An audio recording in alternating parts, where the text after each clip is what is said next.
un qui est le Saint-Esprit. Frère Branham dit, le Saint-Esprit est Dieu lui-même, c'est-à-dire l'Esprit de Jésus-Christ. Il ne le présente pas comme une troisième personne distincte, mais plutôt comme la manifestation spirituelle de Dieu dans le croyant. Le Saint-Esprit, Christ venant habiter dans le cœur du croyant. Hagee 2. Le but du Saint-Esprit.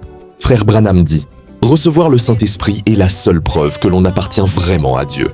Sans l'Esprit, il n'y a pas de nouvelle naissance, pas de compréhension réelle de la parole, pas d'accès au salut final. Le Saint-Esprit est donc absolument essentiel. Hagee 3. Comment reçoit-on le Saint-Esprit? Frère Branham enseignait un processus en plusieurs étapes. 1. Repentance sincère. 2. Justification, pardon des péchés. 3. Sanctification, purification progressive. 4. Baptême du Saint-Esprit. Dieu vient habiter dans le cœur. Il insistait fortement sur la transformation intérieure, et non sur l'émotion religieuse.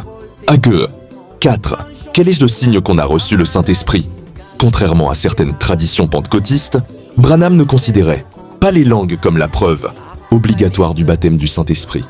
Pour lui, la véritable preuve est l'amour divin, une vie transformée, l'obéissance parfaite à la parole, le caractère de Christ reproduit.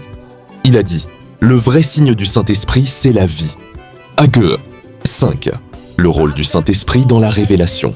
Frère Branham enseignait que seul le Saint-Esprit peut ouvrir la compréhension de la parole révélée, permettre l'acceptation du message du temps de la fin, sceller le croyant pour l'enlèvement. Ainsi, il liait souvent le Saint-Esprit à la révélation des mystères bibliques, les sceaux, la divinité, la prédestination. Hagee 6. Le Saint-Esprit dans l'Église. Frère Branham dit, le Saint-Esprit dirige l'Église véritable, confirme la parole par des dons spirituels.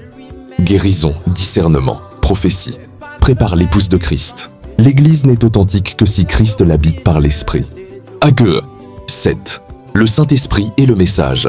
Dans la vision Brandmith, reconnaître et accepter le ministère de Branham était présenté comme une œuvre du Saint-Esprit, car c'est l'Esprit qui conduit à la parole révélée. Hagee. Résumé final. William Branham dit, le Saint-Esprit est Dieu dans le croyant. Il est la preuve du salut. Il produit un caractère transformé plus que des manifestations visibles. Il donne la révélation et prépare l'épouse. Il est indispensable pour comprendre et vivre la parole dans le contexte du message. Abonnez-vous à ma page. Billy Paul Céleste.